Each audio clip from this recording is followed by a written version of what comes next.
Estamos acostumbrados a pensar que la historia es una imagen estática, un conjunto de fechas y nombres grabados en piedra. Pero esto es una mentira. La historia es un organismo vivo, lleno de fantasmas, errores y grandes engaños que aún moldean nuestra visión del mundo. En este ciclo, abriré para ustedes 30 puertas, tras cada una de las cuales se oculta un mito que parecía una verdad inamovible. Mito número 1. Ojos de cristal que no reflejan el pasado. Imagina un pequeño y vulnerable mundo, encerrado en paredes esféricas de cristal. Dentro de él, en agua cristalina, navega lentamente, con un aire de fatalidad, un pez dorado. Sus movimientos carecen de propósito, su mirada es vacía. Durante siglos hemos observado a estos seres silenciosos y nos hemos consolado con una bella mentira. No tienen memoria. 3 segundos y su mundo comienza de nuevo. 3 segundos y esa cárcel de cristal ya no parece tan cruel. 3 segundos y la soledad deja de ser un tormento, porque para sufrirla hay que recordar que uno está solo. Este mito se convirtió en una justificación perfecta. Transformó a un ser vivo en un adorno, en un objeto decorativo, incapaz de sufrir, amar o anhelar. Los regalábamos a los niños en pequeños acuarios, los colocábamos en los escritorios de las oficinas, creyendo que su corta memoria era una bendición que los protegía de la triste realidad de un giro interminable. La leyenda de la memoria de 3 segundos se arraigó tan profundamente que se convirtió en una metáfora de la olvidadiza naturaleza humana.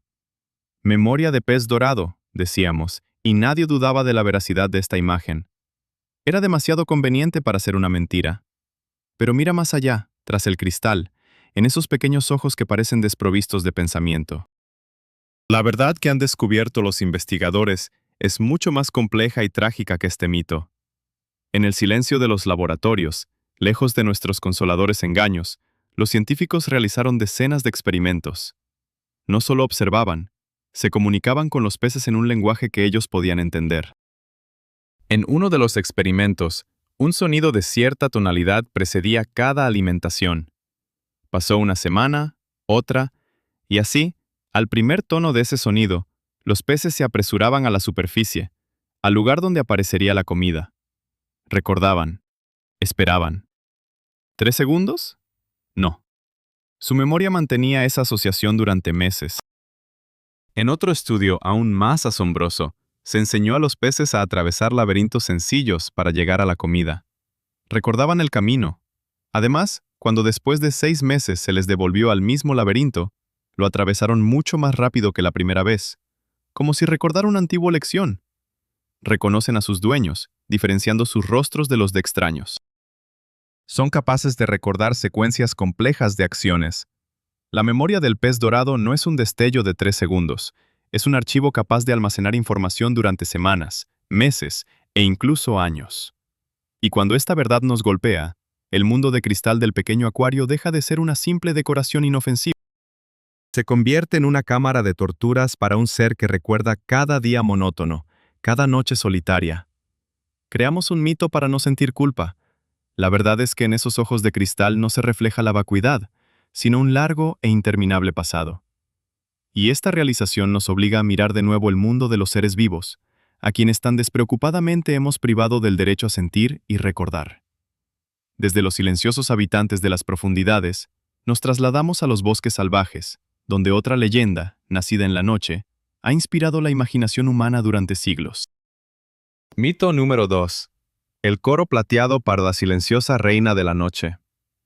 Cierra los ojos e imagina. Una noche helada y cristalina. Un bosque cubierto con un sudario de nieve recién caída. Y sobre todo este silencio, en el terciopelo negro del cielo, cuelga una enorme luna llena, bañando al mundo con una luz fantasmal y plateada. De repente, el silencio se quiebra con un sonido. Un aullido prolongado, melancólico, primitivo.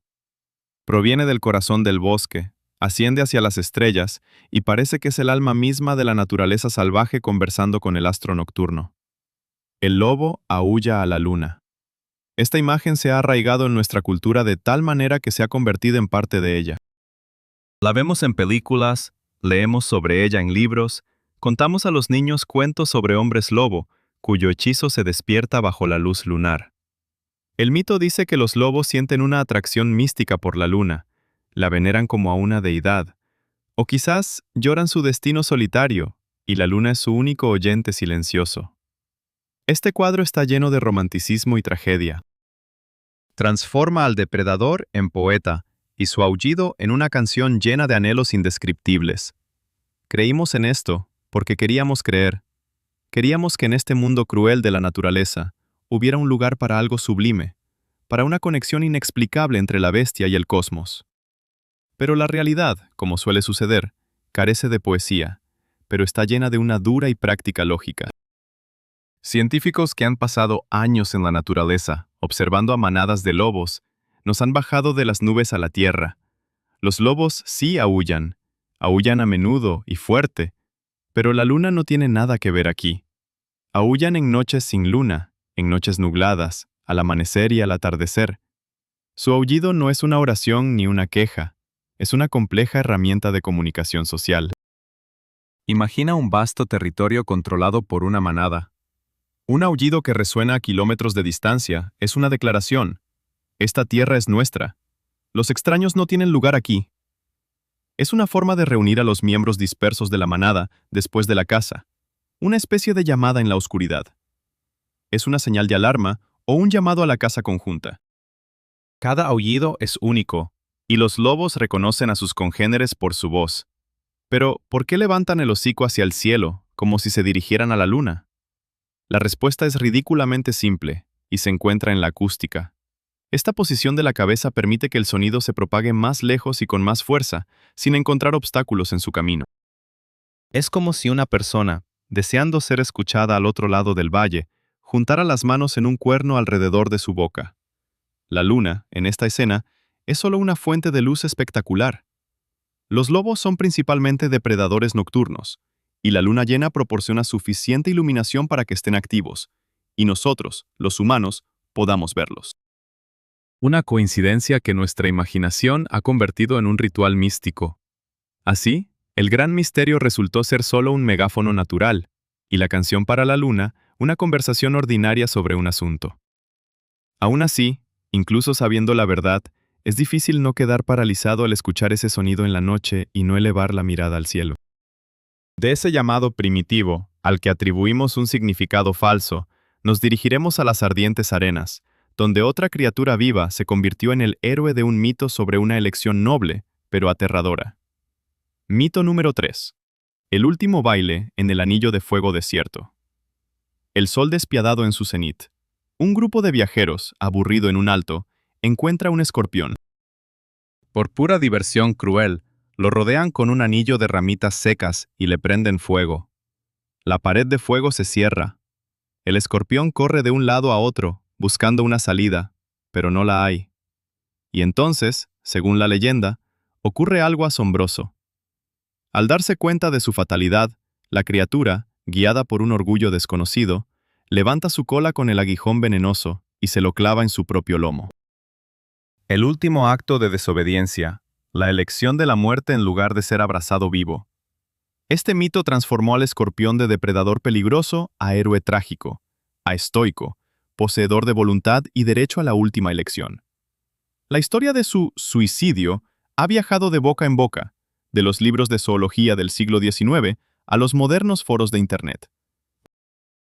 Encontró su reflejo en el arte y la literatura, convirtiéndose en símbolo de una desesperada determinación ante la inminente muerte. La gente creía en ello, porque era una historia hermosa y poderosa. Aportaba sentido a la crueldad sin sentido. Humanizaba a un ser que generalmente solo provoca miedo y repugnancia, dotándolo de casi pasiones shakespearianas. Sin embargo, la verdad que se oculta tras este dramático final no tiene nada que ver con la nobleza o una elección consciente. Es una cruel fisiología, no una filosofía. Biólogos que han estudiado los escorpiones han demolido este mito por completo. En primer lugar, y esto es lo más importante, el escorpión es inmune a su propio veneno. Incluso si pudiera picarse, no le haría daño alguno, salvo un daño mecánico. Su organismo está diseñado para soportar concentraciones de veneno mortales para otros seres. Entonces, ¿qué es lo que ven los testigos que ha dado origen a esta persistente leyenda? Ven agonía. El escorpión es un ser de sangre fría. Cuando lo rodea el fuego, la temperatura de su cuerpo comienza a aumentar rápidamente.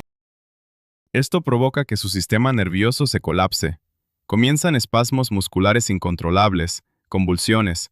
Su cuerpo se arquea, su cola se mueve de manera caótica, y en uno de esos espasmos, el aguijón puede realmente tocar su espalda. Pero esto no es un acto de voluntad. Es la agonía de una criatura que literalmente se ha cocido viva. Lo que considerábamos un gesto orgulloso es, de hecho, el último movimiento desesperado e inconsciente de un cuerpo moribundo. El mito nació de nuestro deseo de ver sentido donde no lo hay, y de atribuir motivos humanos a seres vivos. Pero la realidad resultó ser mucho más aterradora. No es una historia sobre elección, sino una historia sobre tortura. De este pequeño pero formidable habitante del desierto, cuya muerte fue malinterpretada, elevamos nuestra mirada hacia la creación más alta de la sabana, cuya vida y sueño también están envueltos en un velo de confusiones. Mito número 4. El eterno guardián de la sabana, que no conoce el sueño. Elevándose sobre la sabana africana, como un guardián elegante y viviente, la jirafa siempre ha parecido una criatura de otro mundo. Su increíblemente largo cuello, su paso casi real y pausado, sus enormes ojos enmarcados por largas pestañas, todo en ella provoca asombro y admiración. Por supuesto, alrededor de un animal tan inusual, no podía faltar un mito que lo hacía aún más único. La leyenda decía que las jirafas casi nunca duermen, y si llegan a quejarse de sueño, lo hacen exclusivamente de pie, listas en cualquier momento para huir de un depredador. Esta idea dibujaba la imagen de un centinela eterno que nunca se permite relajarse, que nunca inclina su orgullosa cabeza para un descanso profundo. La gente imaginaba cómo la jirafa se quedaba inmóvil bajo las estrellas, apenas cerrando los ojos por unos momentos, pero permaneciendo de pie, alerta. Este mito se alimentaba de las raras observaciones. En verdad, ver a una jirafa durmiendo en la naturaleza es una gran suerte. Parecían la encarnación de una vigilancia incesante, lo que solo aumentaba su grandeza. La idea de que un animal tan enorme puede ser tan vulnerable que debe sacrificar el sueño hacía su imagen aún más dramática e impresionante. Pero la naturaleza, aunque llena de maravillas, se rige por las inexorables leyes de la biología, y ningún mamífero grande puede existir prácticamente sin sueño. La verdad sobre el sueño de la jirafa fue revelada gracias a pacientes zoólogos y al avance de tecnologías como las cámaras de visión nocturna. Resultó que las jirafas sí duermen, y no solo de pie. Cortos periodos de letargo, que solo duran unos minutos, pueden pasarlos de pie. Pero para un sueño profundo y reparador, necesario para restablecer fuerzas, la jirafa hace algo completamente asombroso y conmovedor. Se agacha, flexionando sus patas, y pliega su largo cuello en un elegante arco, apoyando su cabeza sobre su cadera o el suelo. En esta postura, se ve increíblemente vulnerable e indefensa, una completa oposición a la imagen del guardián eterno. En total, durante el día, la jirafa puede dormir entre 30 minutos y varias horas, pero este sueño se divide en muchos intervalos cortos. Su cautela y discreción son la razón por la que es tan difícil ver a una jirafa durmiendo. Ellas eligen los lugares y momentos más seguros para descansar, confiando en su agudo sentido del oído y olfato. Así, el mito del gigante que siempre está despierto se desvaneció, dando paso a una realidad mucho más compleja e interesante. La jirafa no es un guardián sobrenatural, sino un ser vivo que ha encontrado una forma única de combinar la necesidad de descanso con la necesidad de sobrevivir en un mundo lleno de peligros. Su sueño no es la ausencia de descanso, sino una adaptación delicada, perfeccionada a lo largo de siglos de evolución. Del mundo animal, lleno de verdades mal interpretadas, pasamos al mundo de los humanos, donde las leyendas de héroes nobles a menudo resultan ser mucho más engañosas que los cuentos de la naturaleza. Mito número 5. La flecha verde, volando desde la bolsa del rico a la mano del pobre. En lo profundo de la sombra del bosque de Sherwood, donde los rayos del sol apenas atraviesan el denso follaje, resonaban risas alegres y el tintineo de jarras. Allí, junto a la hoguera, estaba él, Robin Hood, el noble bandido vestido de verde, un arquero sin igual y protector de todos los oprimidos. A su lado, sus leales amigos, el poderoso pequeño Juan, el bromista hermano Tuck y la hermosa doncella Marian. Esta imagen es familiar para todos desde la infancia. La historia de cómo Robin Hood robaba a los ricos para dar todo hasta el último centavo a los pobres se ha convertido en uno de los mitos más poderosos y perdurables de la historia. Él es la encarnación de la justicia, un vengador popular que desafió a los sheriff avariciosos y a los crueles varones. Durante siglos, su nombre ha sido sinónimo de la lucha por los derechos del pueblo. La leyenda fue tan atractiva que historiadores y entusiastas pasaron cientos de años tratando de encontrar un prototipo real. Revisaron archivos, registros judiciales y crónicas con la esperanza de descubrir al verdadero Robin de Locksley, quien se convirtió en el azote de Nottinghamshire. La gente creía y quería creer que tal persona realmente existió. Porque si él existió, entonces incluso en los tiempos más oscuros, la protesta es posible. La esperanza de justicia es posible. Pero cuanto más profundizaban los historiadores, más etérea se volvía la figura de Robin Hood. La verdad resultó ser que no había un único personaje histórico que se ajustara a los detalles de la leyenda. Es probable que nunca haya existido. El nombre Robin Hood, en la Inglaterra medieval, era un apodo genérico para cualquier criminal fugitivo o bandido, algo así como John Doe para las personas no identificadas. Las baladas sobre él no son biografías de una sola persona, sino una creación colectiva popular que se formó a lo largo de varios siglos, desde el siglo XIII hasta el XVI. En las versiones más antiguas de estas baladas, Robin Hood se revela como algo muy diferente de un altruista. Es un yeoman cruel y astuto, un representante de la baja nobleza que en realidad tiene enemistades con las autoridades por resentimientos personales, no por preocupación por los pobres. Roba, pero en estos textos no hay una sola palabra sobre repartir lo robado entre los campesinos. El famoso lema «robar a los ricos para dar a los pobres» es una adición posterior, que surgió solo en el siglo XVI, cuando la figura del bandido comenzó a ser romantizada y transformada en un reformador social.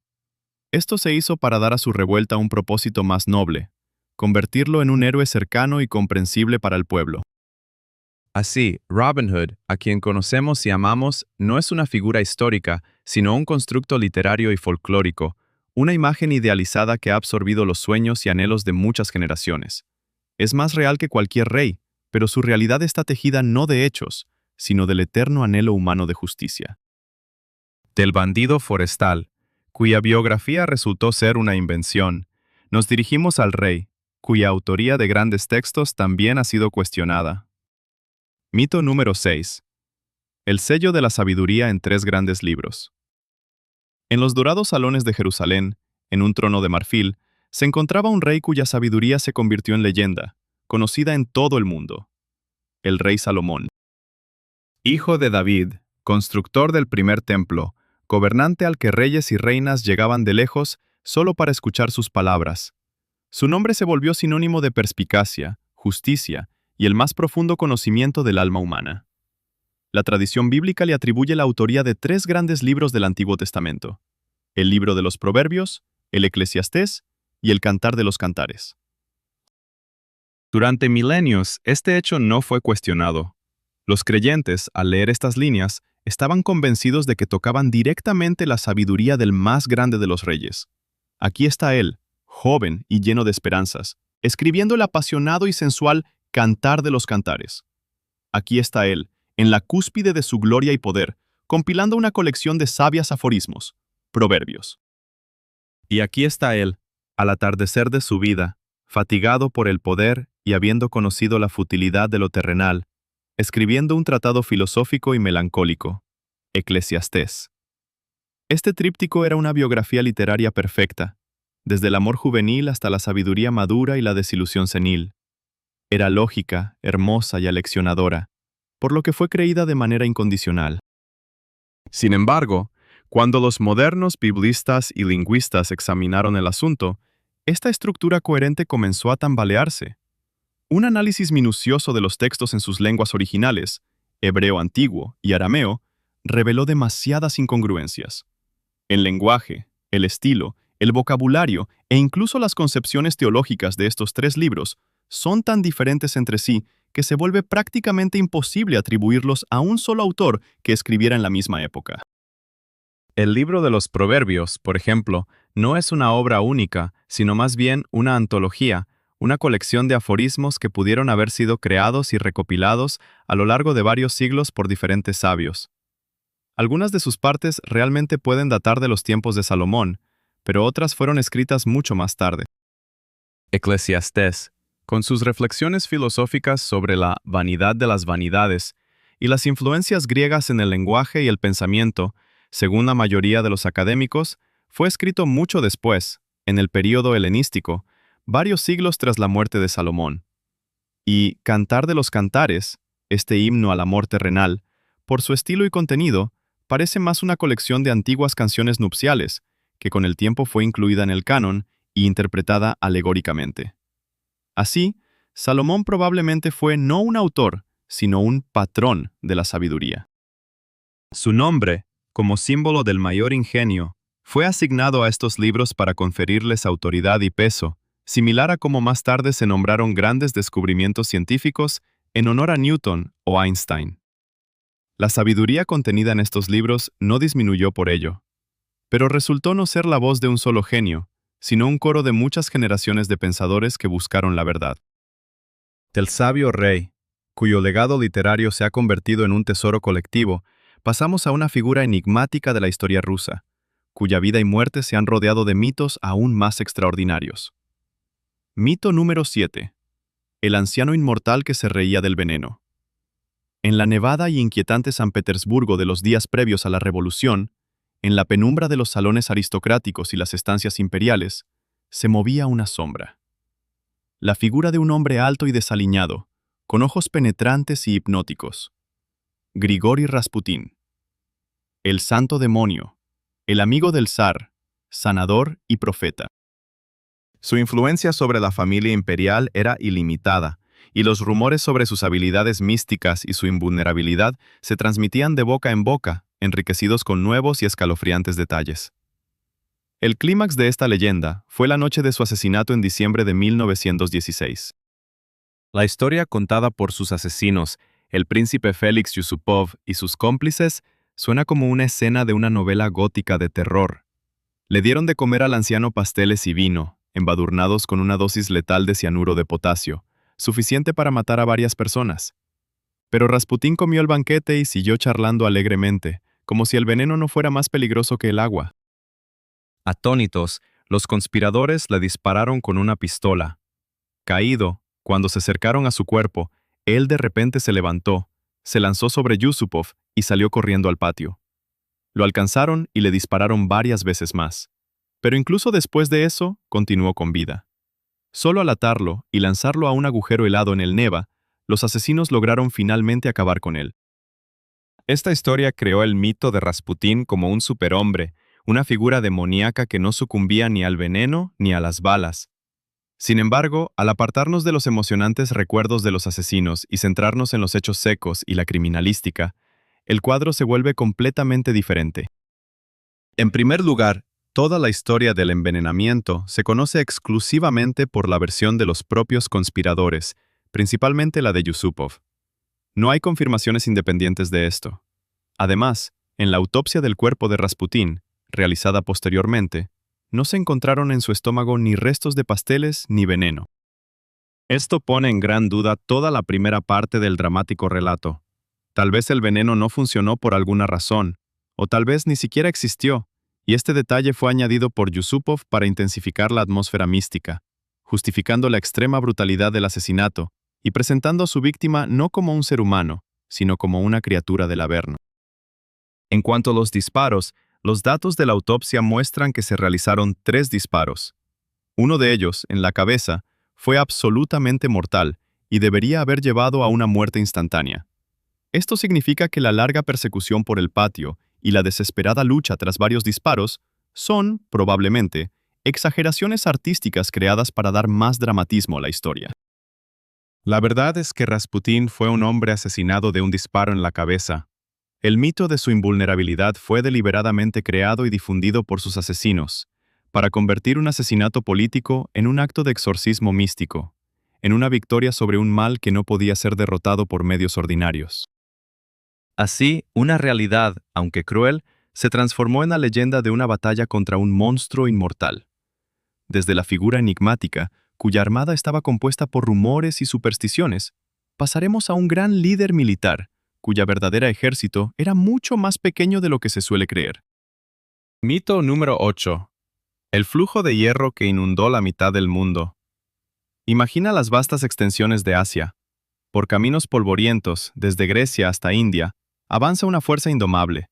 Decenas, cientos de miles de guerreros en brillantes armaduras, con lanzas arisas, erizadas como las espinas de un gigantesco erizo. Al frente, montado en su fiel caballo bucéfalo, avanza un joven rey con la mirada ardiente, Alejandro Magno. En nuestra conciencia, sus conquistas están inseparablemente ligadas a la imagen de un ejército colosal e innumerable. Tendemos a pensar que conquistó el imperio persa y llegó a los confines del mundo conocido, simplemente aplastando a sus enemigos con su masa. Este mito nació del deseo natural de explicar lo increíble. ¿Cómo pudo un solo hombre conquistar en tan poco tiempo un territorio tan vasto? La respuesta más sencilla es que tenía un enorme ejército ante el cual nadie podía resistir. Historiadores antiguos, propensos a exageraciones, hablaban de cifras que alcanzaban de 100 a incluso 200.000 guerreros, y estas cifras se han afianzado en la cultura popular. La imagen de Alejandro como líder de innumerables huestes era conveniente y comprensible. Hacía que sus victorias parecieran lógicas, aunque no restara valor a su genialidad como comandante. Sin embargo, las cifras reales, que los historiadores modernos han reconstruido mediante un análisis más detallado de las fuentes y la logística de la época, pintan un cuadro completamente diferente y mucho más impresionante. Cuando Alejandro cruzó el Helesponto y penetró en Asia en 1334 a.C., su ejército contaba solo con alrededor de 35 a 40.000 hombres, incluyendo infantería y caballería.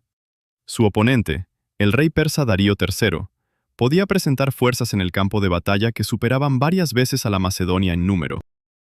En la batalla de Gaugamela, decisiva en la guerra, el ejército persa, según diferentes estimaciones, contaba entre 100 y 250.000 hombres frente a los 47.000 de Alejandro. Entonces, ¿cuál fue el secreto de su victoria? No se trataba de la cantidad, sino de la calidad. El ejército de Alejandro, heredado de su padre Felipe II, era la máquina militar más perfecta de su tiempo. Estaba compuesto por soldados profesionales, curtidos en combate. La falange macedonia, armada con largas lanzas arisas, era prácticamente impenetrable para la caballería enemiga. Su pesada caballería de los Hetairoi, que él mismo lideraba en la carga, era capaz de asestar un golpe devastador en el momento decisivo de la batalla.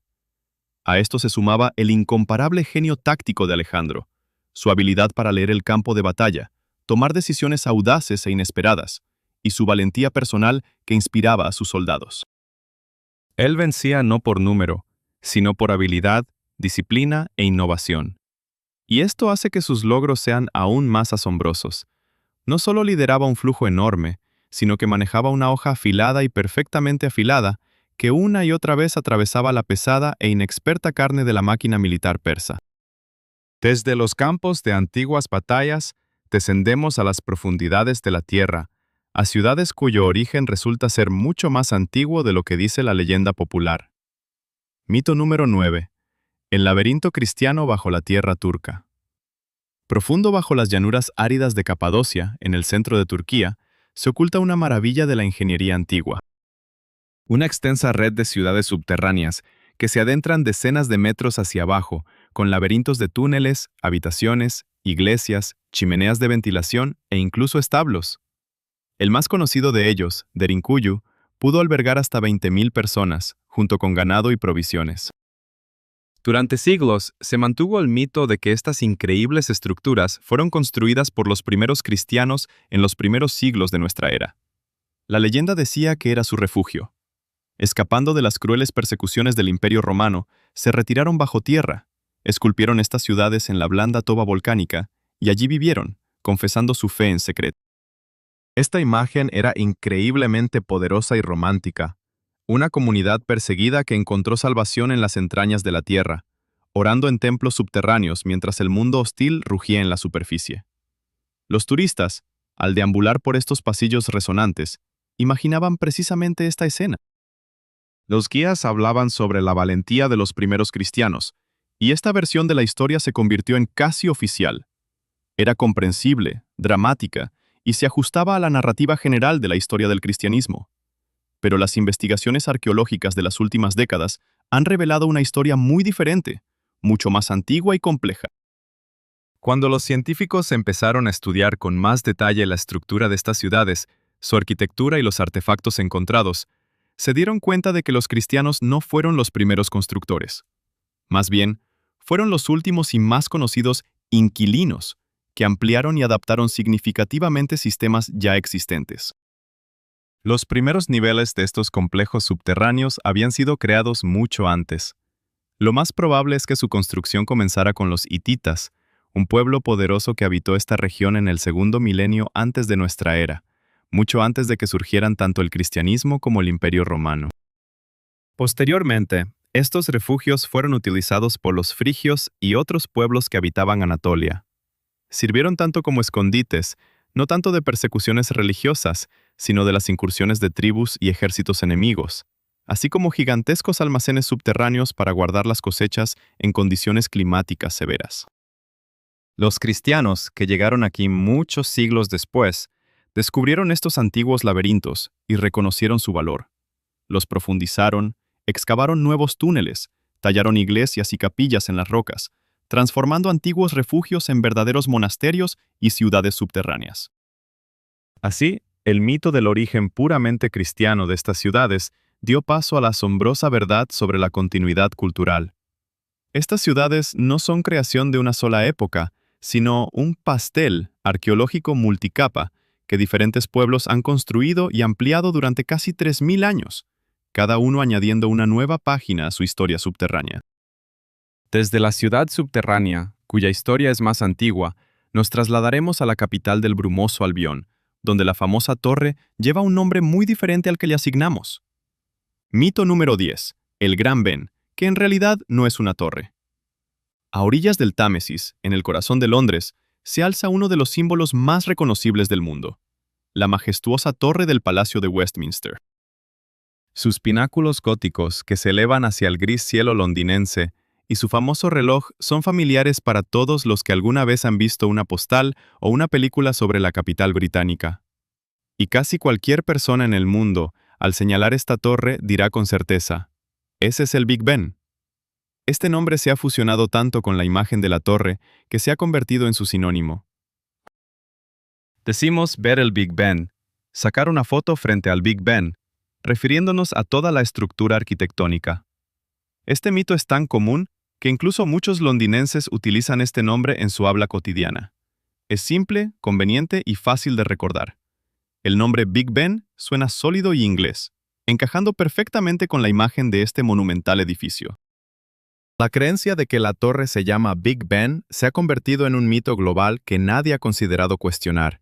Sin embargo, como suele suceder con los monumentos famosos, la verdad está en los detalles. Big Ben no es el nombre de la torre.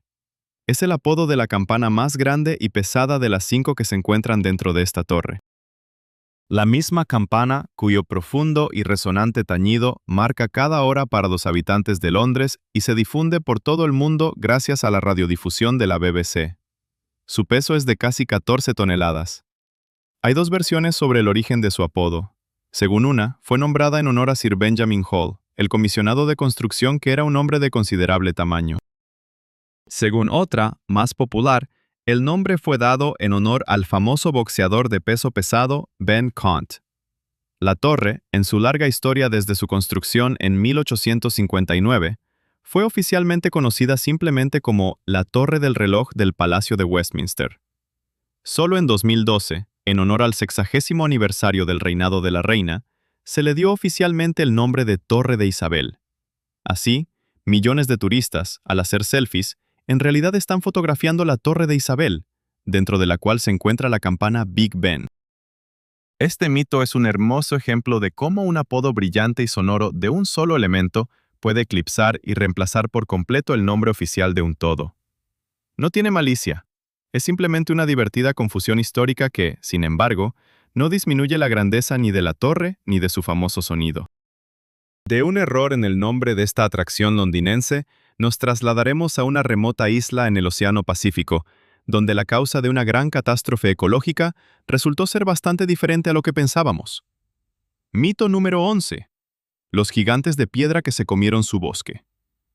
En medio de las vastas extensiones del Océano Pacífico, hay un pequeño trozo de tierra, símbolo de misterio y colapso. La isla de Pascua, o Rapa Nui. Su tarjeta de presentación son los Moai, cientos de gigantescas estatuas de piedra que miran en silencio hacia el océano o se inclinan sobre las laderas de un volcán extinguido. Pero también existe una fama más oscura de esta isla. Para cuando los europeos llegaron en el siglo XVIII, estaba prácticamente desprovista de árboles, y su población había disminuido hasta el límite de la supervivencia. Así nació una de las parábolas ecológicas más conocidas y aleccionadoras en la historia de la humanidad. El mito decía que los habitantes de la isla, obsesionados con la megalomanía y el culto a los antepasados, destruyeron su paraíso. Para tallar, transportar e instalar cada vez más grandes y numerosos moai, necesitaban una enorme cantidad de madera. Con los árboles hacían palancas, rodillos, trineos y cuerdas. El bosque fue talado a una velocidad catastrófica, hasta que finalmente desapareció el último árbol. Esto dio lugar a la erosión del suelo, el colapso de las fuentes de alimento, el hambre, las guerras y la decadencia de una gran civilización. Esta historia se convirtió en un severo aviso para toda la humanidad. Esto es lo que sucede cuando una sociedad, en la búsqueda de metas engañosas, destruye sin pensar su entorno. Esta versión, conocida como ecocidio, era simple, lógica y muy aleccionadora.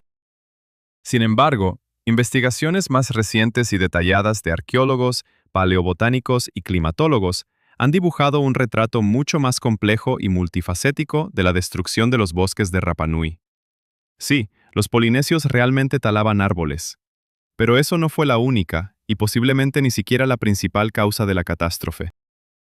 El verdadero superdepredador que arrasó los bosques de palmeras de la isla resultó ser un enemigo inesperado y diminuto, la rata. Junto con los primeros colonos, las ratas polinesias llegaron en sus canoas a la isla. En este nuevo entorno, donde casi no tenían depredadores naturales, su población creció a proporciones increíbles. Y su principal fuente de alimento fueron las semillas y frutos de la gigantesca palma local, que alguna vez cubrió toda la isla. Miles de millones de ratas devoraban las semillas más rápido de lo que los árboles podían reproducirse. El bosque envejecía y se caía, pero nuevos árboles no crecían en su lugar. La gente cortaba árboles adultos, mientras que las ratas destruían su futuro. A esto se sumaron los cambios climáticos y periodos de sequía que también debilitaban el ecosistema. Así, el colapso en la isla de Pascua no es solo una historia sobre la tala imprudente. Es una tragedia causada por un complejo conjunto de razones, donde la actividad humana se vio agravada por las consecuencias de una especie invasora y condiciones naturales desfavorables. La culpa no recae únicamente en las personas con hachas de piedra, sino también en esos pequeños roedores con un apetito insaciable. Desde esta lejana isla, regresamos al corazón de Rusia, a un templo cuya recreación generó el mito de la identidad completa. Mito número 12. El fénix de concreto, renacido exactamente de las cenizas. En el mismo centro de Moscú, a la orilla del río, brilla con cúpulas doradas el majestuoso templo de Cristo Salvador. Su historia es una verdadera drama del siglo XX. Construido en el siglo XIX, en memoria de la victoria en la guerra de 1812, fue volado por los aires en 1931 por orden del gobierno soviético. Se planeaba construir un gigantesco palacio de los soviets en su lugar, pero el proyecto nunca se realizó, y durante muchos años quedó un enorme pozo, que luego se convirtió en una gran piscina pública llamada Moscú. A finales del siglo XX, tras la disolución de la Unión Soviética, se tomó la decisión de reconstruir el templo. Así, en el año 2000 volvió a aparecer ante el mundo en todo su esplendor. De inmediato nació y se consolidó el mito. El nuevo templo es una copia exacta de su predecesor destruido. Se decía que arquitectos y constructores restauraron cada detalle, cada curva, cada relieve, utilizando antiguos planos y fotografías con una increíble meticulosidad. La idea de una resurrección completa, al 100%, era simbólicamente muy importante. No solo significaba la restauración del edificio, sino también la restitución de la justicia histórica, el retorno a las raíces perdidas, la victoria sobre la ideología destructiva del pasado. Un templo fénix, resurgiendo de las cenizas en su forma primigenia. Sin embargo, como en cualquier gran construcción, el diablo está en los detalles. Aunque externamente el nuevo templo es muy similar al antiguo, calificarlo de copia exacta sería incorrecto. Se trata más bien de una recreación inspirada, llevada a cabo con tecnologías modernas y con la inclusión de diversos cambios significativos. En primer lugar, la estructura del edificio ha cambiado. El templo histórico tenía solo un piso principal. El moderno, en cambio, cuenta con un enorme sótano, donde se ubica la iglesia inferior de la Transfiguración, la sala de concilios eclesiásticos, las cocinas y numerosos espacios técnicos. Esto transformó al templo en un complejo multifuncional. En segundo lugar, cambiaron los materiales. El templo original estaba revestido de piedra blanca, caliza de las canteras de la región de Moscú. El nuevo, sin embargo, está recubierto de mármol, lo que le da un aspecto más frío y ceremonial. Los relieves de bronce en las fachadas, que en el original se realizaron mediante galvanoplastia, en la nueva versión fueron fundidos en bronce, alterando así su textura y durabilidad. También se modificaron algunos detalles de la pintura y la estructura de las cúpulas. Aparecieron ascensores, un sistema moderno de ventilación y otras comunicaciones impensables en el siglo XIX. Por lo tanto, el nuevo Templo de Cristo Salvador no es una copia, sino una obra arquitectónica independiente del final del siglo XX, que rinde homenaje a su grandioso predecesor. El mito de la plena identidad fue necesario para crear un poderoso símbolo ideológico, pero la realidad resultó ser más compleja y pragmática, combinando el respeto por la historia con las exigencias de la modernidad. De las maravillas y catástrofes creadas por el hombre, pasamos a los fenómenos de la naturaleza, que también están rodeados de mitos igualmente persistentes. Mito número 13. La cicatriz en el rostro de Siberia, que nadie ha encontrado. En la mañana del 30 de junio de 1908, en la remota taiga siberiana, en el área del río Podkamennaya-Tunguska, ocurrió un evento que aún inquieta a científicos y amantes de los misterios. Un monstruoso estallido resonó sobre la Tierra, cuya potencia se estima en decenas de megatones, miles de veces más poderosa que la bomba atómica lanzada sobre Hiroshima.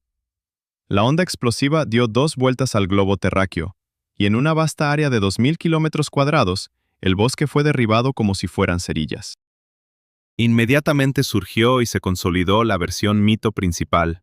Un gigantesco meteorito Tunguska cayó a la Tierra.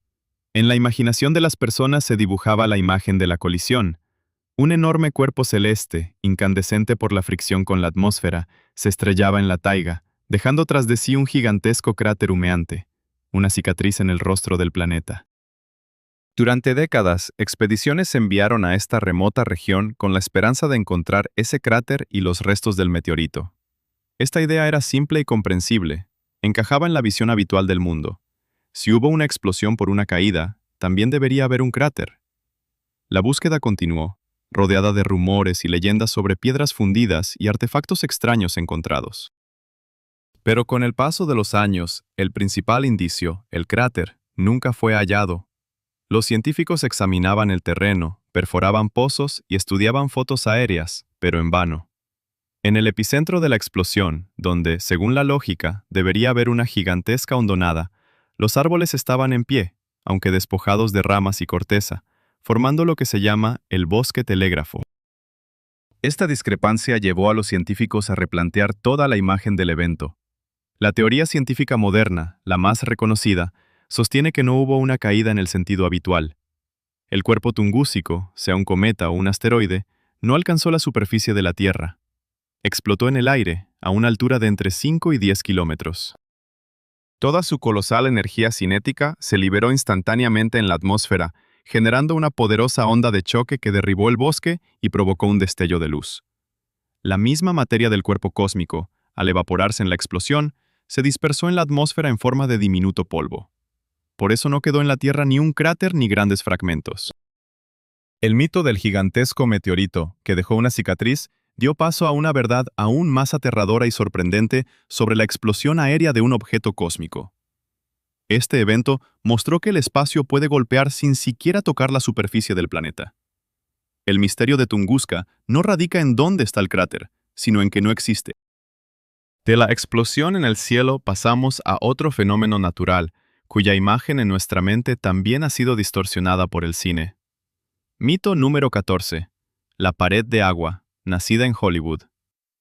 Cuando escuchamos la palabra tsunami, en nuestra imaginación surge instantáneamente la misma imagen aterradora, repetidamente explotada por las películas de desastres de Hollywood. Una gigantesca pared de agua, casi vertical, tan alta como un edificio de varios pisos, que ruge desde el océano abierto y se abate sobre la costa, arrasando todo a su paso. Esta imagen se ha vuelto tan canónica que la tomamos como una verdad documental. Nos imaginamos precisamente este cuadro apocalíptico. Personas en la playa ven en el horizonte una pared creciente, se dan la vuelta y corren en pánico, tratando de escapar de la muerte inminente. El mito del tsunami como una ola-pared gigante es muy impactante desde el punto de vista dramático. Es visualmente comprensible, genera una máxima tensión y permite capturar tomas fascinantes. Esta imagen se ha arraigado tanto en la conciencia colectiva que muchas personas, al encontrarse en una zona de riesgo, pueden incluso no reconocer la amenaza real, porque no se parece en nada a lo que vemos en el cine. En realidad, aunque existen olas de tsunami muy altas, en la mayoría de los casos, este fenómeno se manifiesta de una manera muy diferente.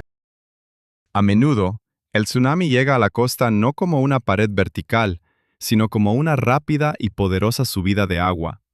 El nivel del océano comienza a elevarse rápidamente, mucho más rápido que en una marea normal. El agua inunda la costa, penetrando varios kilómetros tierra adentro. Este flujo puede no parecer una ola gigante, pero posee una colosal fuerza destructiva, debido a su masa y velocidad. Lleva consigo escombros de edificios, vehículos, árboles, convirtiéndose en un mortal torrente. Otro precursor de un tsunami, que a menudo precede a esta subida, es la retirada brusca e inusual del agua de la costa. El océano puede retroceder cientos de metros, dejando al descubierto el fondo marino. Las personas, ajenas a esta característica, pueden por curiosidad ir a recoger conchas en el lecho expuesto, sin sospechar que en cuestión de minutos, toda la fuerza del océano se desatará sobre ese lugar. El mito cinematográfico es peligroso porque crea una falsa percepción del fenómeno. La gente espera una pared de agua y puede ignorar las señales reales de peligro, una marea inusualmente rápida o un retiro repentino. La verdad sobre el tsunami es menos espectacular, pero mucho más astuta. No es tanto un golpe, como una inundación sofocante e implacable. De la fuerza de la Tierra, volvamos nuestra mirada hacia el astro celeste, cuyo color también es objeto de una creencia errónea. Mito número 15. La bola de oro en el cielo azul. Pídale a cualquier niño, e incluso a un adulto, que dibuje el sol. Con una probabilidad de casi 100%, tomará un lápiz amarillo o naranja. En nuestra conciencia, en nuestro idioma y en nuestra cultura, el sol se asocia firmemente con estos colores. Decimos rayos dorados del sol, disco solar amarillo. Lo vemos así cada día despejado, una esfera brillante, cálida y amarilla, flotando en el cielo azul. Durante el atardecer, se vuelve naranja o incluso rojo, creando paisajes pintorescos. Este mito sobre el color del sol es tan fundamental que parece absurdo cuestionarlo. Lo vemos con nuestros propios ojos cada día. Esta creencia se refuerza en todas nuestras imágenes visuales, desde los dibujos infantiles hasta fotografías y pinturas. El sol amarillo es una verdad tan básica como la hierba verde o el cielo azul. Pero nuestros ojos, más precisamente nuestro cerebro, nos engañan, y la atmósfera terrestre les ayuda en esto. En realidad, el sol es blanco. Si lo viéramos desde el espacio, sin el filtro de la atmósfera, veríamos una luz blanca deslumbrante. El sol emite luz en todo el espectro visible, y cuando todos los colores del arco iris se mezclan, dan como resultado el color blanco. Entonces, ¿por qué en la Tierra lo vemos amarillo? El culpable de este engaño óptico es un fenómeno llamado dispersión de Rayleigh. Cuando la luz del sol atraviesa la atmósfera, las moléculas de gases, principalmente nitrógeno y oxígeno, dispersan la luz de onda corta, azul y violeta, mucho más que la de onda larga, rojo, naranja, amarillo. Esta luz azul dispersada es lo que le da al cielo su color celeste. La luz solar directa que llega a nuestros ojos resulta ser pobre en la parte azul del espectro. Cuando eliminamos un poco de azul del blanco, el resto de la luz es percibido por nuestro cerebro como amarillo. Durante el amanecer o el atardecer, cuando los rayos del sol deben atravesar una capa aún más gruesa de atmósfera, se dispersa aún más luz azul e incluso verde, y solo llega a nosotros la parte de espectro de longitud de onda más larga, que es roja y naranja. Por eso los atardeceres son tan coloridos. De esta manera, el color del sol que vemos no es su verdadero color, sino un resultado de su interacción con nuestra atmósfera. Vivimos en el fondo de un océano de aire que actúa como un gigantesco filtro de luz, tiñendo nuestro astro con tonos cálidos y familiares. Desde el engañoso color del sol, pasamos a una época que solemos imaginar como un frío constante y eterno. Mito número 16. Un planeta de nieve en un desierto helado. Cuando decimos periodo glacial, nuestra imaginación retrata una imagen dura y monótona. Todo el planeta, o al menos gran parte de él, está cubierto con un grueso manto de hielo y nieve.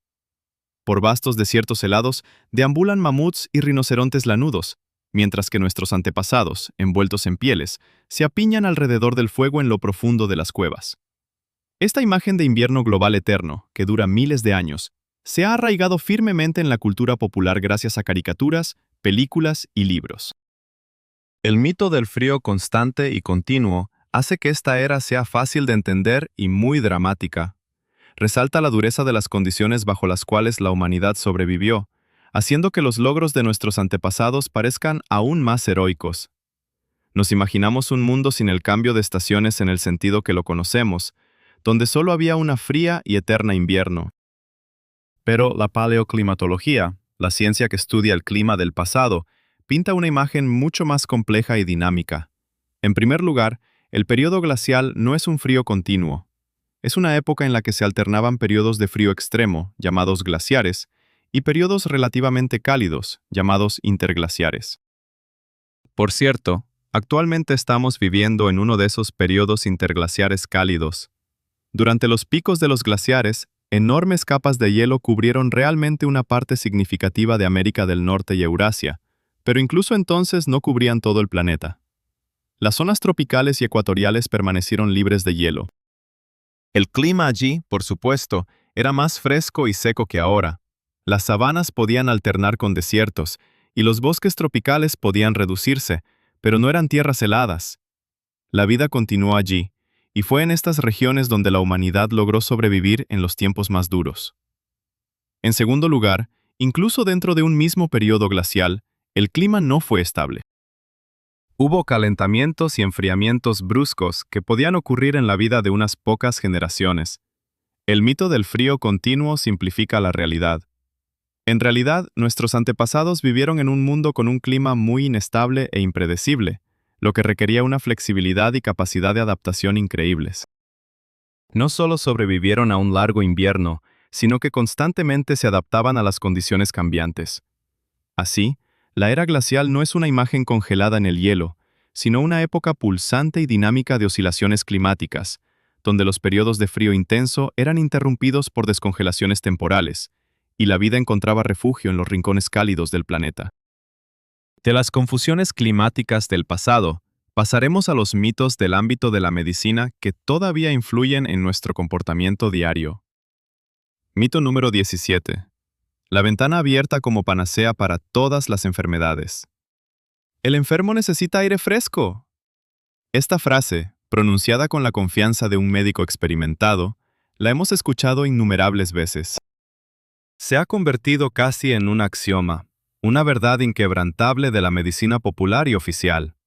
Abrir la ventana, airear la habitación y la enfermedad comenzará a retroceder. Este mito se remonta al siglo XIX, a la época anterior al descubrimiento de los microbios, cuando se creía que las enfermedades eran causadas por miasmas, vapores nocivos y estancados. La ventilación, por tanto, era el principal método para disipar esos miasmas y limpiar el espacio. Esta idea fue tan poderosa que persistió incluso después de la revolución microbiana, cambiando un poco su justificación. Ahora se necesitaba aire fresco para reducir la concentración de virus y bacterias en el interior. La fe en el poder curativo de la ventana abierta se convirtió en parte del código cultural. Ventilamos las habitaciones por las mañanas, abrimos las ventanas en las salas de hospitales y consideramos el aire viciado como el principal enemigo de la salud. Y en muchos casos, esto es realmente beneficioso. La ventilación reduce efectivamente la concentración de patógenos en el aire y mejora el bienestar. Sin embargo, elevar este principio a la categoría de absoluto y considerarlo una panacea para cualquier enfermedad es un grave error. Existen numerosas situaciones en las que abrir una ventana puede no ayudar e incluso perjudicar. Imagina a una persona que sufre de alergia al polen de los abedules. Para él, abrir la ventana durante la época de polinización no es un aporte de frescura, sino un camino directo para los alérgenos que pueden provocar un severo ataque. O tomemos el caso de un residente de una gran metrópoli, cuya ventana da a una concurrida autopista. El aire que entrará en su habitación estará lleno de gases de escape, polvo fino y otros contaminantes que definitivamente no favorecerán su recuperación, especialmente en enfermedades respiratorias. ¿Y qué hay del frío invierno? Un enfriamiento brusco del organismo debilitado por la enfermedad puede causar complicaciones como bronquitis o neumonía. La medicina moderna aborda el tema de la ventilación de manera mucho más diferenciada. No solo se trata de aire fresco, sino de aire limpio y humidificado a una temperatura óptima. A menudo, resulta mucho más eficaz utilizar sistemas de purificación y humidificación del aire que simplemente abrir la ventana al exterior. Así, el mito de la incondicional utilidad de la ventana abierta es una simplificación peligrosa. Como cualquier medicamento, el aire fresco es bueno en su medida y según lo indicado, y en algunos casos puede volverse tóxico. A partir de mitos médicos cotidianos, nos adentraremos en un pasado más lejano para desmentir el mito sobre la total insalubridad de los médicos de la Edad Media. Mito número 18. El cirujano en sangre y suciedad, ignorante de la limpieza. La Edad Media. En nuestra imaginación es una época de oscuridad, supersticiones y total insalubridad. Y el médico o cirujano medieval es, incluso, un personaje caricaturesco. Lo imaginamos con un delantal ensangrentado, con manos sucias, utilizando herramientas oxidadas que acaba de emplear para despacharse con la carne. Es ignorante, no reconoce la higiene, y en términos de limpieza, es inferior incluso a un simple campesino. Este mito pinta un cuadro de regresión total de la medicina tras la caída del mundo antiguo. Creemos que los médicos de esa época no tenían la más mínima idea de la importancia de la limpieza en las operaciones y el tratamiento de heridas, lo que provocaba infecciones generalizadas y alta mortalidad. Esta imagen es muy conveniente para subrayar el progreso de la medicina moderna y horrorizarse ante los tiempos oscuros. Se refuerza con representaciones en el cine y libros populares, donde cada escena en un hospital medieval está llena de suciedad y sufrimiento. Pero si consultamos los verdaderos tratados médicos de esa época, que se han conservado en bibliotecas monásticas y universidades, veremos un escenario completamente diferente. Sí, la teoría microbiana aún no se había descubierto, y los médicos no conocían las bacterias y virus, pero muchos de ellos, ya sea de forma intuitiva o basada en la experiencia, entendían la importancia de la limpieza. Por ejemplo, en los trabajos del destacado cirujano del siglo XIII, Teodorico Borgognoni, se indican instrucciones claras de que antes de una operación, la herida debe ser lavada cuidadosamente con vino, que, como sabemos, posee propiedades antisépticas gracias al alcohol. También insistía en el uso de vendajes limpios y condenaba la práctica de dejar pus en la herida, que algunos de sus colegas promovían, considerándola un signo de curación. Otro famoso médico, Enrique de Mondeville, que vivió en la transición entre los siglos XIII y XIV, en sus lecciones para estudiantes de medicina decía directamente: «Dios te libre de operar con manos sucias». Aconsejaba a los cirujanos mantener limpias no solo sus manos y herramientas, sino también su ropa e incluso su cabello. Por supuesto, el nivel de higiene no era el de hoy, y muchos médicos desatendían estas reglas. Pero el mito de que todos los esculapios medievales eran sucios e ignorantes es una generalización injusta y grosera. Entre ellos, había verdaderos profesionales que estaban siglos por delante de su tiempo y sentaron las bases de la asepsia y antisepsia, aunque no comprendieran sus fundamentos teóricos. A partir de los errores sobre el pasado de la medicina, pasaremos a las tecnologías médicas modernas y al mito relacionado con su seguridad. Mito número 19. Rayos invisibles que son absolutamente inofensivos. Rayos X. Esta palabra le resulta familiar a cualquiera. Nos encontramos con ella al tratar dientes o al sospechar una fractura o neumonía. La radiografía se ha convertido en una parte rutinaria e indispensable del diagnóstico moderno. Junto con su generalizada difusión, ha surgido y se ha consolidado el mito sobre su casi total seguridad en bajas dosis. Nos dicen, la dosis de radiación de una sola imagen es mínima, comparable a lo que recibes en unos pocos días de vida diaria por la radiación natural de fondo. Esta afirmación tranquiliza y crea la sensación de que las radiografías médicas son absolutamente inofensivas. Las hacemos sin pensarlo mucho, confiando en los médicos y en la tecnología. Este mito es muy conveniente tanto para los pacientes, que no quieren preocuparse, como para el sistema de salud, que ve la radiografía como un método rápido y barato de diagnóstico. La confianza en la seguridad de las bajas dosis permite realizar estudios con mayor frecuencia, a veces incluso sin indicaciones estrictas. Sin embargo, el principio fundamental de la seguridad radiológica indica lo contrario. Cualquier dosis, por pequeña que sea, de radiación ionizante conlleva un riesgo estocástico, es decir, probabilístico. No existe un umbral de radiación completamente seguro. Cada fotón de radiación X, al atravesar los tejidos de nuestro cuerpo, puede potencialmente dañar el ADN celular. En la mayoría de los casos, la célula muere o repara exitosamente el daño, pero siempre hay una probabilidad insignificante de que el daño conduzca a una mutación maligna, que años después podría ser la causa del desarrollo de un cáncer. Por supuesto, esta probabilidad es despreciablemente pequeña en una sola radiografía de tórax o en una imagen dental, pero no es cero. Es por esto que en radiología existe el principio ALARA, as low as reasonably achievable, que significa que la dosis de radiación debe ser tan baja como sea posible para obtener una imagen diagnósticamente significativa. Los médicos siempre sopesan el riesgo potencial de la radiación y el beneficio de la información obtenida. Cuando se trata de salvar vidas o diagnosticar una enfermedad grave, este riesgo mínimo es absolutamente justificable. Pero el mito de la total inocuidad es peligroso, ya que puede llevar a exámenes injustificados y excesivamente frecuentes, como en clínicas privadas donde cada estudio genera ingresos. La verdad es que la radiografía es una poderosa herramienta, pero, como cualquier herramienta relacionada con la radiación, requiere un uso cauteloso y consciente, no una actitud frívola alimentada por el mito de su absoluta seguridad. De los rayos invisibles pasamos al mundo microscópico de las vacunas, y a uno de los temores más persistentes relacionados con ellas. Mito número 20. La inyección que porta la enfermedad misma. La vacunación es uno de los mayores logros de la medicina, que ha salvado millones de vidas, pero desde su aparición ha estado rodeada de temores y prejuicios.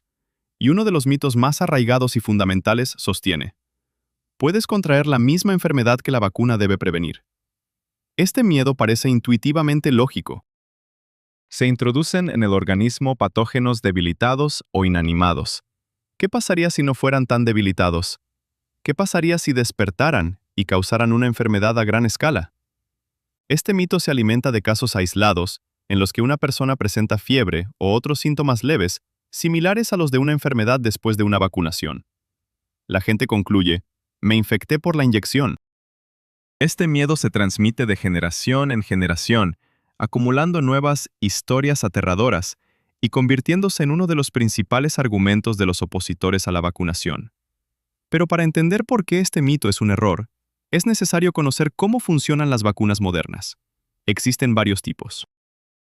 Las vacunas inactivadas, muertas, como la de la poliomielitis o la de la tos ferina, contienen agentes patógenos muertos. No pueden revivir y causar la enfermedad, del mismo modo que una foto de un tigre no puede comerte. Solo muestran al sistema inmunológico cómo es el enemigo para que aprenda a reconocerlo. Las vacunas subunitarias o recombinantes, como la de la hepatitis B o el VPH, contienen solo partes de virus o bacterias, principalmente proteínas. Esto es aún más seguro, ya que teóricamente estos fragmentos no pueden ensamblarse en un patógeno completo. El único tipo de vacunas donde este miedo tiene alguna raíz histórica son las vacunas vivas atenuadas, como las de sarampión, rubeola y parotiditis, triple viral, o la vacuna oral de poliomielitis, gotas. Estas sí contienen virus vivos, pero están tan debilitados en condiciones de laboratorio que no pueden causar la enfermedad en personas con un sistema inmunológico sano. Solo pueden provocar una reacción inmune leve y controlada, que es lo que forma la protección. Esa reacción, fiebre, erupción, es lo que la gente erróneamente confunde con la enfermedad misma. En casos extremadamente raros, en personas con inmunodeficiencias severas, estos virus atenuados pueden causar enfermedades asociadas a la vacunación. Pero para la inmensa mayoría de la población, esto es imposible.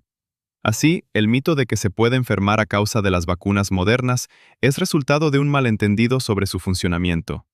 Una leve reacción post-vacunación no es una enfermedad, sino un signo de que tu sistema inmunológico está funcionando y aprendiendo a combatir al verdadero enemigo. Pasemos de los miedos generados por la ciencia a los temores forjados por la mística y los juegos de nuestra propia mente. Mito número 21. Un susurro en el espejo que presagia desgracias. Una habitación oscura. Una vela solitaria proyecta temblorosas sombras en las paredes. En el centro, hay un espejo, cuya superficie se asemeja a agua negra y congelada. Te fijas en tu reflejo y tu corazón comienza a latir más rápido. Existe una antigua y escalofriante creencia. Si en este ambiente pronuncias 3 veces el nombre de una persona, podrás ver en el espejo su futuro, más precisamente, su muerte. Este mito pertenece a la categoría de leyendas urbanas y adivinaciones, que se transmiten en susurros y estimulan la imaginación.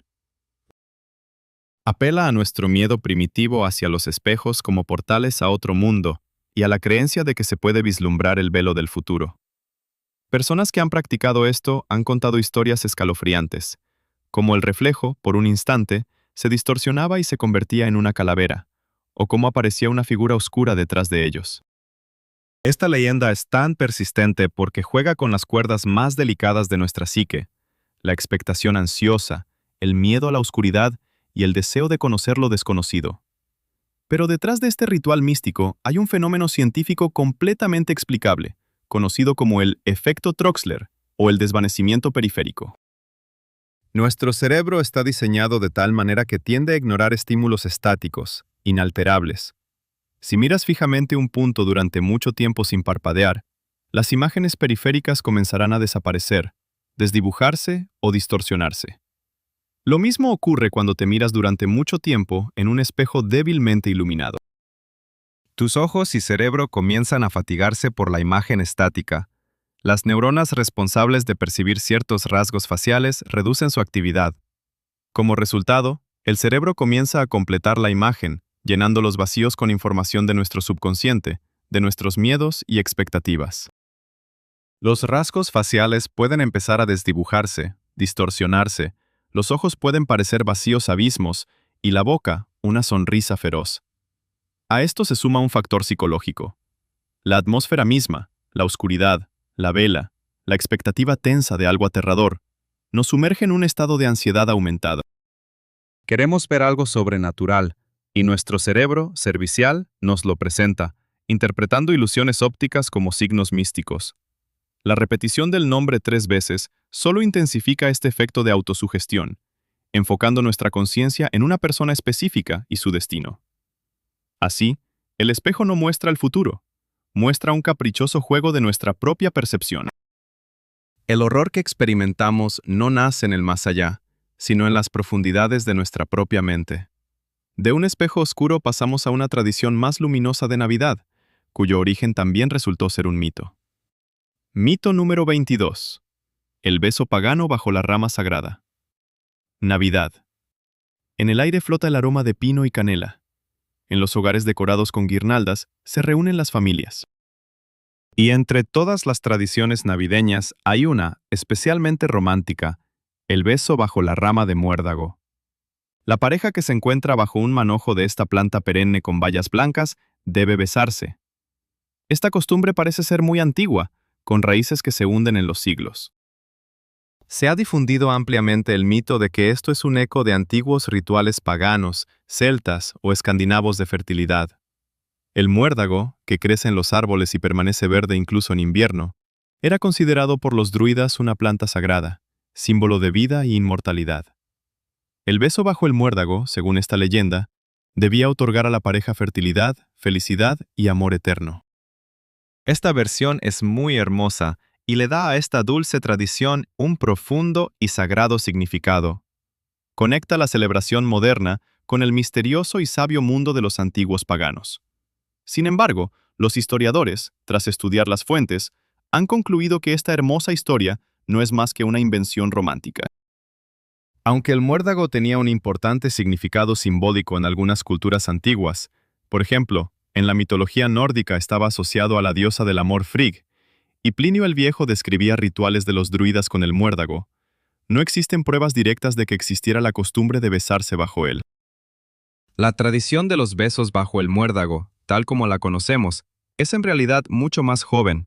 Se popularizó en los siglos XVIII y XIX en la Inglaterra victoriana, primero entre los sirvientes y luego en la alta sociedad.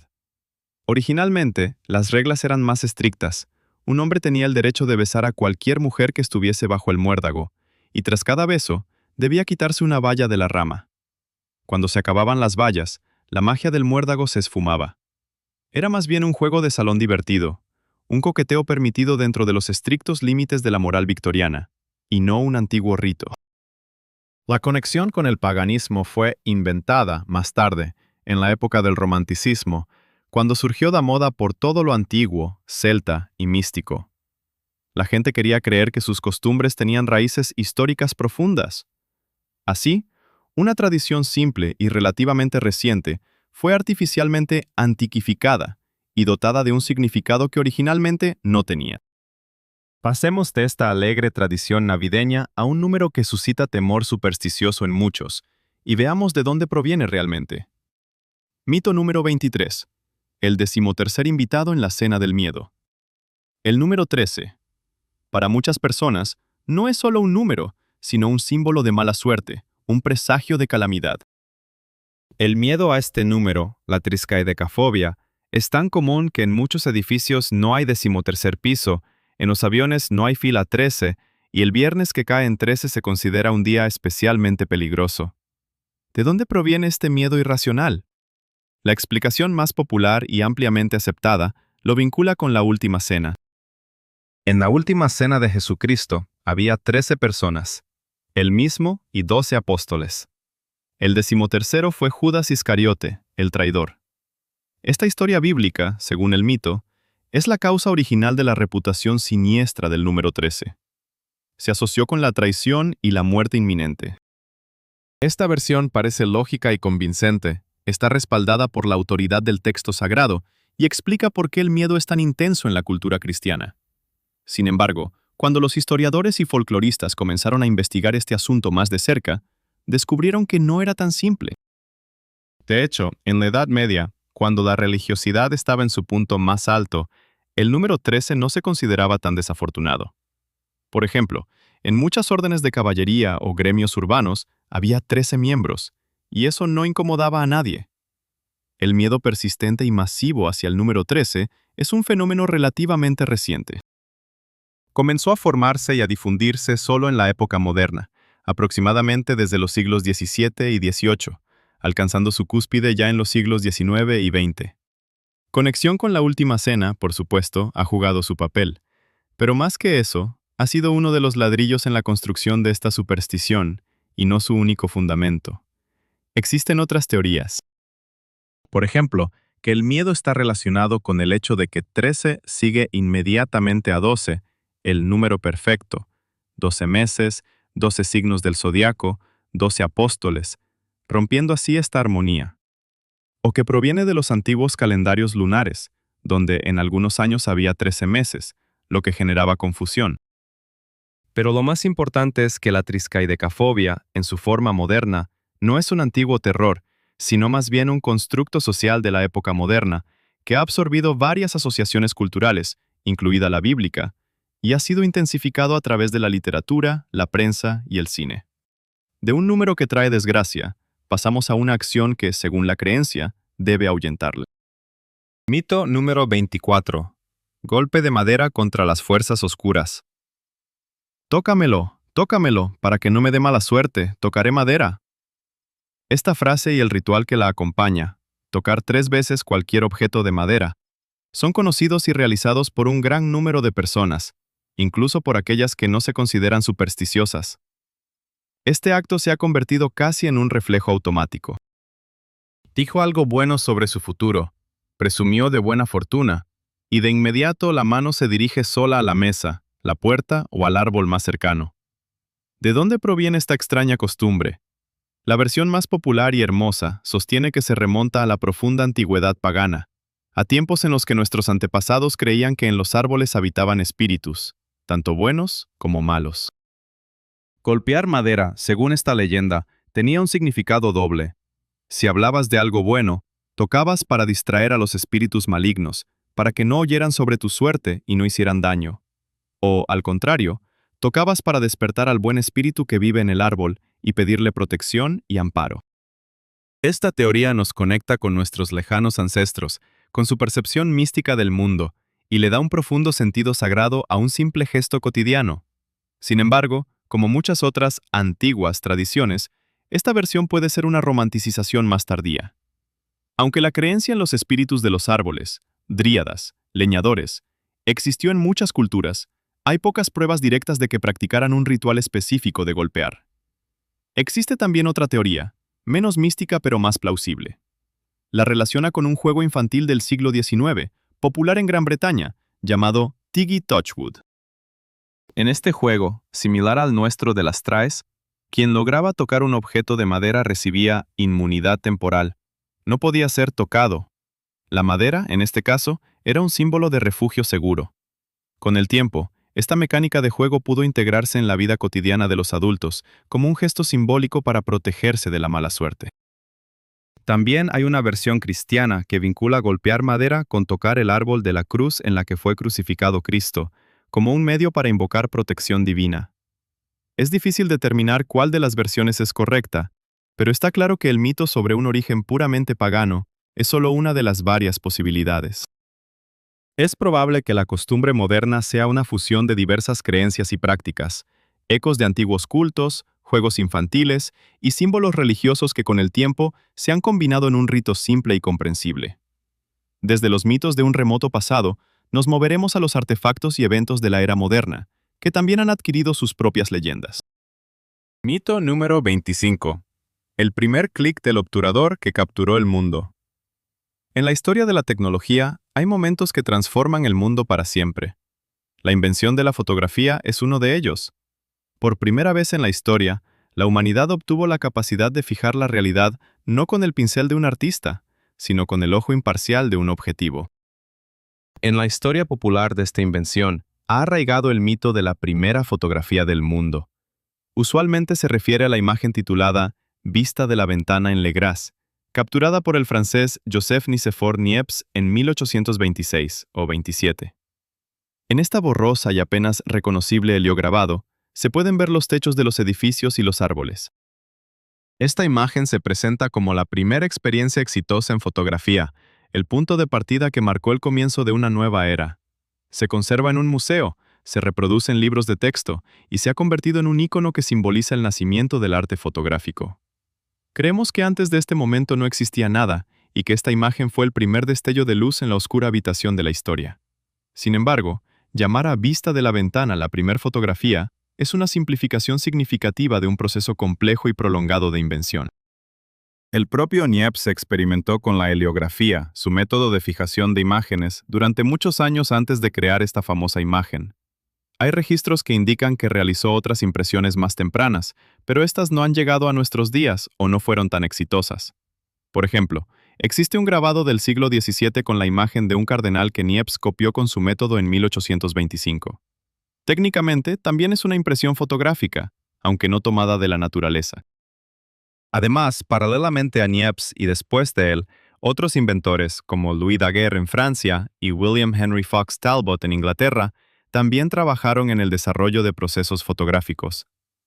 Vista de la ventana no es tanto la primer fotografía en un sentido absoluto, sino la primera que ha llegado hasta nosotros, tomada de la naturaleza y fijada en un soporte duradero.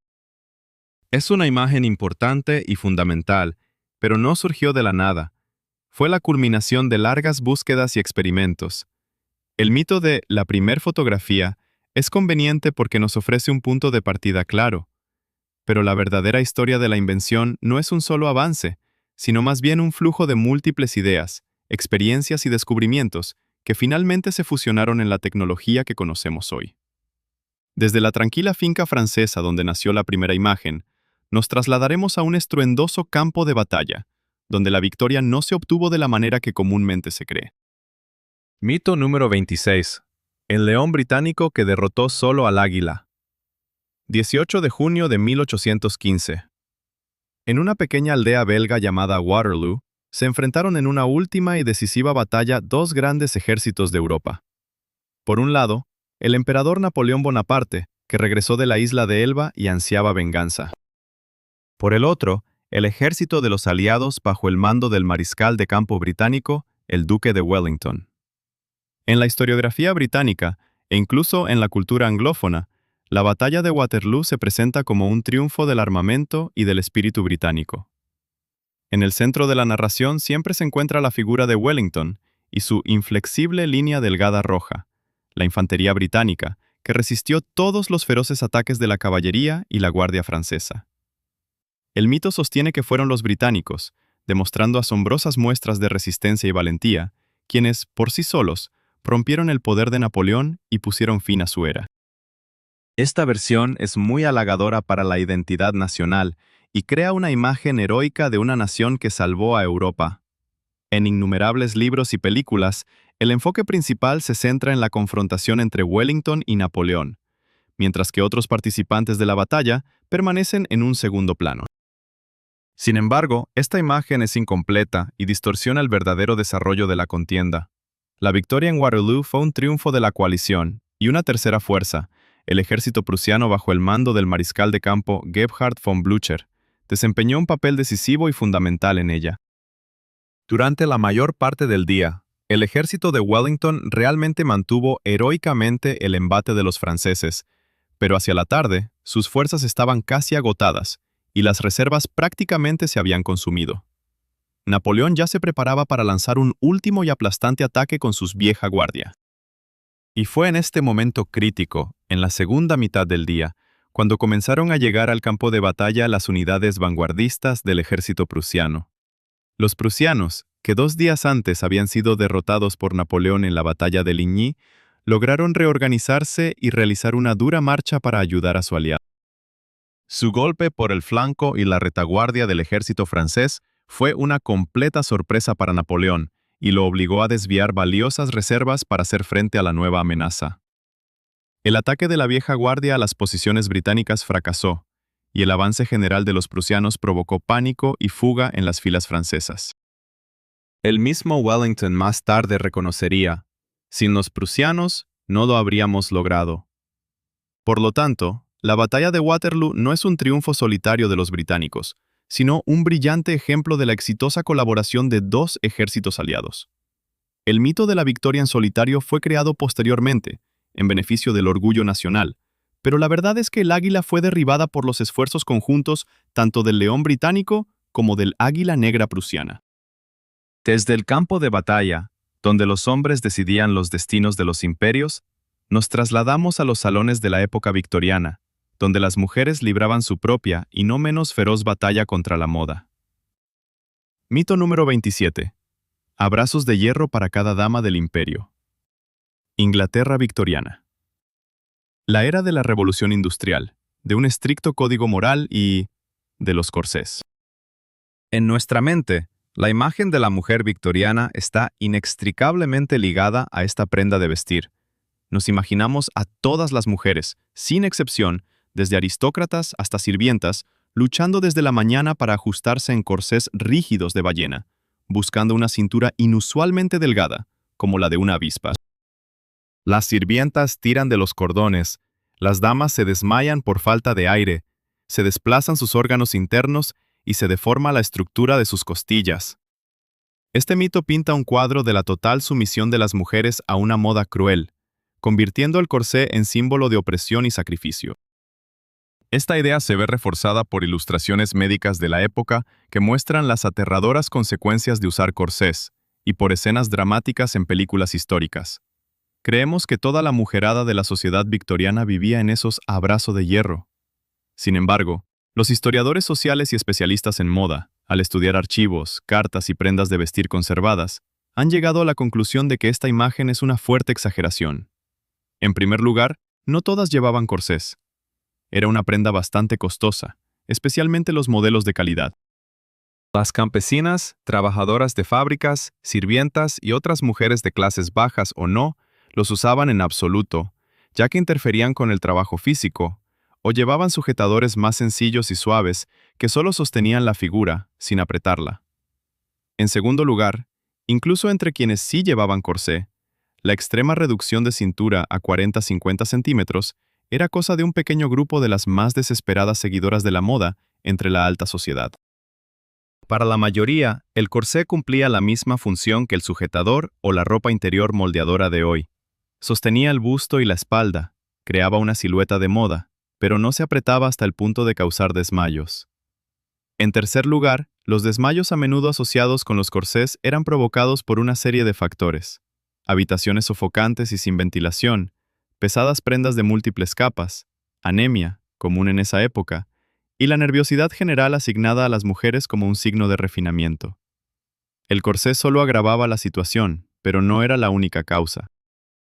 Así, el mito del uso universal y extremo de corsés es una generalización que toma los extremos de la moda y los extiende a toda la sociedad. La realidad era mucho más diversa y dependía del estatus social, el tipo de trabajo y las elecciones personales de cada mujer. De la moda que restringe el cuerpo, nos dirigimos a mar abierto, hacia las leyendas de aquellos que vivieron bajo las normas de la libertad y el lucro. Mito número 28. Una cruz en el mapa, que lleva al oro enterrado. ¡Yo, jo, y una botella de ron! Una bandera negra con calavera y huesos ondea en el mástil. Un pirata con una pierna de palo y un loro en el hombro sostiene en sus manos un mapa amarillento por el tiempo. En él se ven las contorsiones sinuosas de una isla deshabitada y en un lugar escondido, una gruesa cruz roja con la inscripción: «Cavar aquí». Esta imagen, los piratas que entierran sus tesoros y hacen mapas, se ha convertido en uno de los mitos más persistentes y románticos de la edad dorada de la piratería de los siglos XVII y XVIII. Transforma a los crueles saqueadores en aventureros y buscadores de emociones. La idea de que en alguna parte de islas perdidas del Mar Caribe todavía yacen cofres llenos de doblones dorados y piezas de A8 despierta la imaginación y fomenta la búsqueda de tesoros. Este mito es tan poderoso que se ha convertido en una parte integral de toda la estética pirata en la literatura, el cine y los videojuegos. Sin embargo, cuando los historiadores revisaron documentos reales de la época, protocolos judiciales, diarios de a bordo, cartas, no encontraron prácticamente ninguna evidencia que respaldara esta hermosa leyenda. La gran mayoría de los piratas nunca enterraban sus tesoros, y había varias razones de peso para esto. En primer lugar, el botín pirata rara vez consistía en cofres llenos de oro. Más a menudo eran bienes, telas, azúcar, ron, armas y también instrumentos de navegación. Todo esto necesitaba ser vendido lo más rápido posible, en lugar de ser enterrado. En segundo lugar, la vida de un pirata era corta y peligrosa. Vivían el momento y preferían gastar su parte del botín de inmediato en las tabernas del puerto, en bebida y entretenimiento. La idea de ahorrar algo para un día negro les resultaba ajena. ¿Por qué enterrar un tesoro si te podrían colgar dentro de una semana?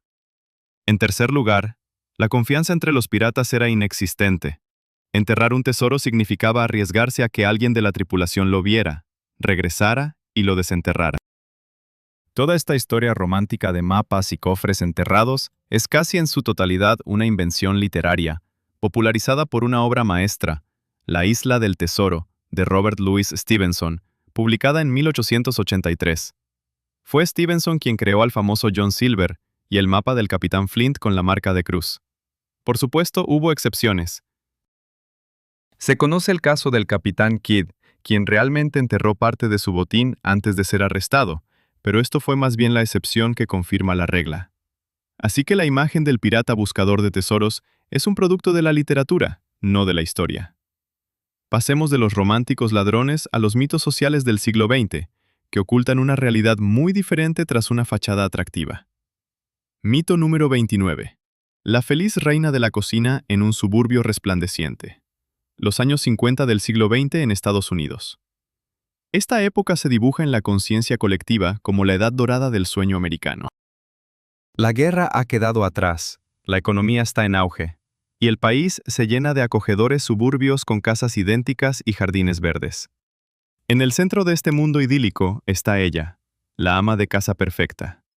Con un peinado y maquillaje impecables, un bonito vestido y un delantal, recibe a su marido con una sonrisa al regresar del trabajo, educa a 2 niños obedientes y se maneja con destreza con los últimos electrodomésticos. Un refrigerador reluciente, una lavadora y una aspiradora. La publicidad y los populares programas de televisión de la época crearon y reforzaron el mito de que las amas de casa estadounidenses de los años 50 eran absolutamente felices. Encontraron su verdadera vocación y plena realización en llevar el hogar, cuidar de la familia y crear un ambiente acogedor. Cualquier otra ambición relacionada con una carrera o educación era considerada innecesaria e incluso perjudicial para la naturaleza femenina. Esta imagen resultaba muy conveniente para una sociedad que, tras la guerra, quería devolver a las mujeres que habían trabajado en fábricas durante el conflicto a la cocina, para liberar puestos de trabajo para los hombres que regresaban. Sin embargo, detrás de esta fachada brillante se ocultaba una profunda y silenciosa drama.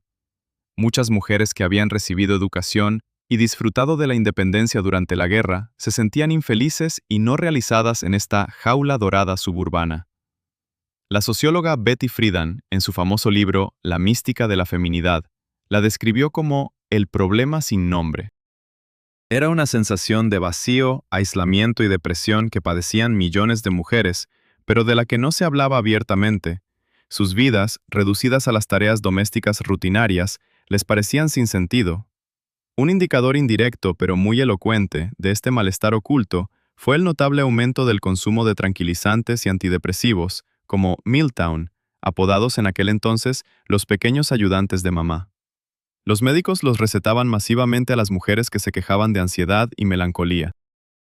Así, el mito de la felicidad general de las amas de casa en los años 50 era una construcción propagandística que ignoraba y silenciaba los problemas psicológicos reales de toda una generación de mujeres atrapadas entre las expectativas sociales y sus propias aspiraciones no realizadas. De este sueño americano, con sus problemas ocultos, pasaremos a la realidad soviética, donde la ausencia de un problema era solo una doctrina oficial. Mito número 30. El estado de pleno empleo, donde no había un solo excedente. En la Unión Soviética, un estado de obreros y campesinos, uno de los postulados ideológicos fundamentales afirmaba: en la URSS no hay desempleo. Esta frase se repetía desde altas tribunas, se publicaba en periódicos y libros de texto. El derecho al trabajo estaba garantizado en la Constitución, y el Estado aseguraba a cada ciudadano un puesto de trabajo. En el contexto de la Gran Depresión y el desempleo crónico en los países capitalistas, este argumento era uno de los principales haces de la propaganda soviética, demostrando la superioridad de la economía planificada. En la mente de muchas personas, tanto dentro como fuera del país, se arraigó el mito de que en la Unión Soviética el problema del desempleo se había resuelto de una vez por todas. Cada persona era necesaria, cada uno tenía un papel, y nadie quedaba excluido de la vida laboral. Sin embargo, la realidad era mucho más compleja que este cliché ideológico. Oficialmente, el desempleo no existía, ya que las oficinas de empleo se habían disuelto desde 1930. Pero su ausencia en los papeles no significaba que no existiera en la vida real. Simplemente tomaba otras formas ocultas. En primer lugar, existía lo que se denominaba desempleo oculto dentro de las propias empresas. Las fábricas y plantas, en un sistema de economía planificada, a menudo mantenían un exceso de personal para poder cumplir con los planes en cualquier momento, incluso si en ese momento no había trabajo para todos. Las personas podían estar horas sentadas sin hacer nada, simulando una actividad intensa, y aún así recibir un salario. Esto llevó a una baja productividad laboral, pero permitía reportar un 100% de empleo. En segundo lugar, existía la rotación de personal. Una persona podía renunciar a un trabajo y buscar otro durante varios meses. Durante este periodo, formalmente no estaba desempleada, sino que se consideraba temporalmente no trabajando o sin empleo, pero de hecho no tenía trabajo ni ingresos. En tercer lugar, en épocas de dificultades económicas o reestructuración de la producción, las empresas podían enviar a los trabajadores a licencias administrativas forzadas, con o sin el pago parcial de su salario. Esto también era una forma de desempleo encubierto. Por último, existía un artículo por vago, que, por un lado, luchaba contra aquellos que no querían trabajar, y por otro, servía como herramienta de presión sobre los disidentes, obligando a las personas a aceptar cualquier trabajo, incluso si no era adecuado para ellas, solo para no enfrentar cargos penales.